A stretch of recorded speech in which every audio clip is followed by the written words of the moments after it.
இன்றைக்கி நம்ம கிச்சனில் என்ன பார்க்க போகிறோன்னா குவாவா ஜெல்லி ஜாம் எப்படி பண்ணுறது தான் பார்க்க போகிறோம்.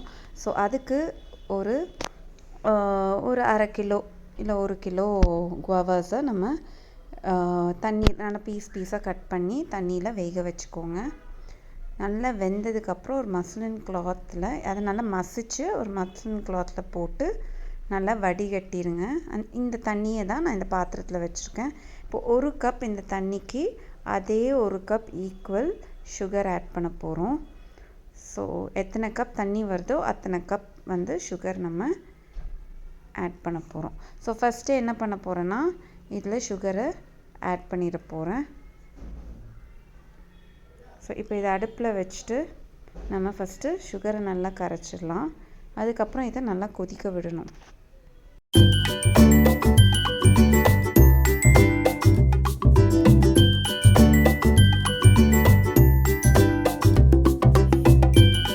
பார்த்திங்கன்னா ஃப்ளேமை சிம்மரில் வச்சுருக்கேன். ஸோ சிம்லேயே வச்சு பண்ணுங்கள். ஸோ சுகர் நல்லா டிசால்வ் ஆனதுக்கப்புறம் நம்ம வந்து இதில் ஒரு லைம் ஆட் பண்ண போகிறோம். ஸோ லைம் எதுக்குன்னா சுகர் வந்து கட்டிக்காது, கிறிஸ்டலைஸ் ஆகாது. ஸோ அதுக்காக தான் லைம் ஆட் பண்ணுறோம் இதில். அதுக்கப்புறம் பார்த்திங்கன்னா இந்த மாதிரி ஃபோமியாக வரும். இந்த மாதிரி இன்னும் கூட நல்லா வரும். அந்த மாதிரி நல்லா ஃபோம் மேலே வந்ததுக்கப்புறம் நீங்கள் அதை எடுத்து டிஸ்கார்ட் பண்ணிவிடுங்க. ஸோ இந்த பக்கம் பார்த்திங்கன்னா கிச்சனில் நான் இந்த மாதிரி சில இதெல்லாம் போட்டு மாற்றி வச்சுருக்கேன், பிளான்ட்ஸ் வச்சுருக்கேன். ஸோ நம்ம கிச்சனுக்குள்ளே வரப்பே ஒரு நல்ல ஒரு ஃபீல் நமக்கு கிடைக்கும். ஸோ நமக்கு ஒரு சமைக்கணும் வரணும் இல்லைன்னு தோணும். ஸோ இங்கே பார்த்திங்கன்னா ஜாமுக்கான பாட்டிலை ஸ்டெரிலைஸ் பண்ணி வச்சுருக்கேன்.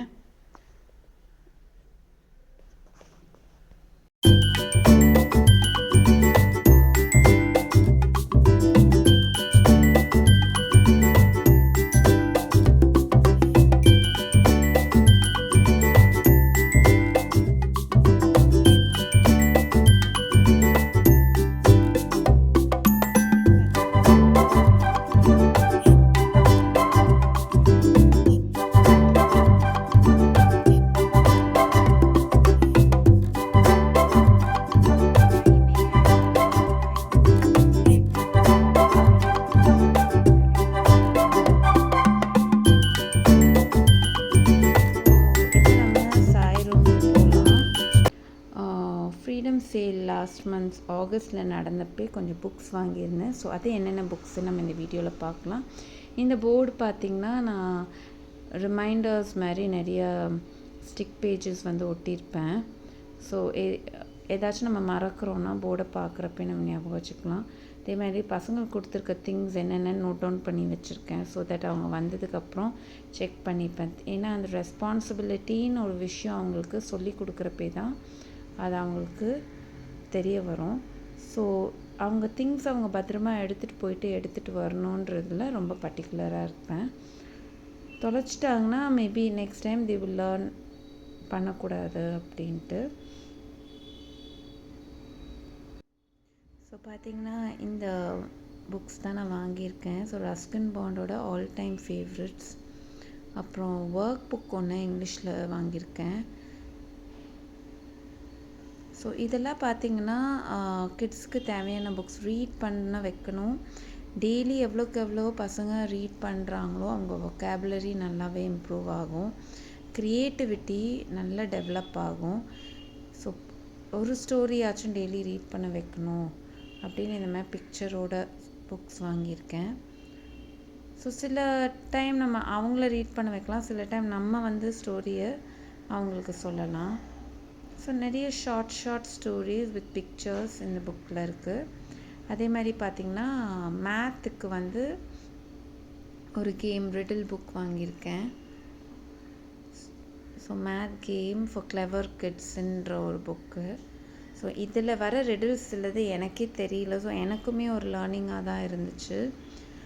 So kids came from space இந்த புக் வந்து ரீடிங்கை டெவலப் பண்ணணும், இந்த மாதிரி புக்ஸும் படிக்க வைக்கணுன்றதுக்காக இந்த புக் வாங்கியிருக்கேன். ஏன்னா நிறைய வந்து சாய் வந்து காமிக்ஸ் படிப்பான். வேர்ட் சர்ச் புக்கு வந்து ரொம்ப ரொம்ப தேவைங்க. அண்ட் இது வந்து amazing question and answers, science related questions and answers, ஏன் இது இப்படி உருவாச்சு அப்படின்ற விஷயத்தை வந்து அந்த ஏன்ற கேட்குற ஒரு ஹேபிட் வந்து பசங்களுக்கு டெவலப் ஆகும். நிறைய கொஸ்டின்ஸ் பசங்களை வந்து கேட்க விடணும். அப்போ தான் அவங்களுக்கு அதுக்கான ஒரு ஈகர்னஸ் வரும் படிக்கணுன்ட்டு. ஸோ இதில் பார்த்திங்கன்னா நிறைய அந்த மாதிரி ஏன் எக்ஸ் வந்து ஹார்ட் ஆகிடுது பாயில் பண்ணினே, ஸோ ஏன் மழை பெஞ்சுனே ரெயின்போ வருது, ஸோ இந்த மாதிரி நிறைய கொஸ்டின்ஸ் இருக்குது. ஸோ இதெல்லாம் அவங்கள வந்து ரீட் பண்ண வைக்கிறப்ப they get excited, அவங்களுக்கு ஒரு இன்ட்ரெஸ்ட் வந்து டெவலப் ஆகும். ஸோ அதனால் இந்த புக் வாங்கியிருக்கேன். சிலது நம்மளே ரீட் பண்ணி நம்ம கூட கேட்கலாம், அவங்களுக்கு சில டைம் அவங்கள படிக்க வைக்கலாம். ஸோ கொஸ்டின் கேட்குற ஹேபிட்டை நம்ம சில்ட்ரனுக்கு கண்டிப்பாக டெவலப் பண்ணணும். ஏன் நீ இதை என்கிட்ட கேட்காதன்றதை நம்ம சொல்லக்கூடாது. We should encourage them to ask a lot of questions. ஏன்னா கொஸ்டின் கேட்க தான் அவங்களோட நாலேஜ் வந்து எக்ஸ்பேண்ட் ஆகும். ஸோ இந்த மாதிரி புக்ஸ்லாம் வாங்கணுன்னா நீங்கள் அமேசானில் கூட போய் வாங்கலாம்.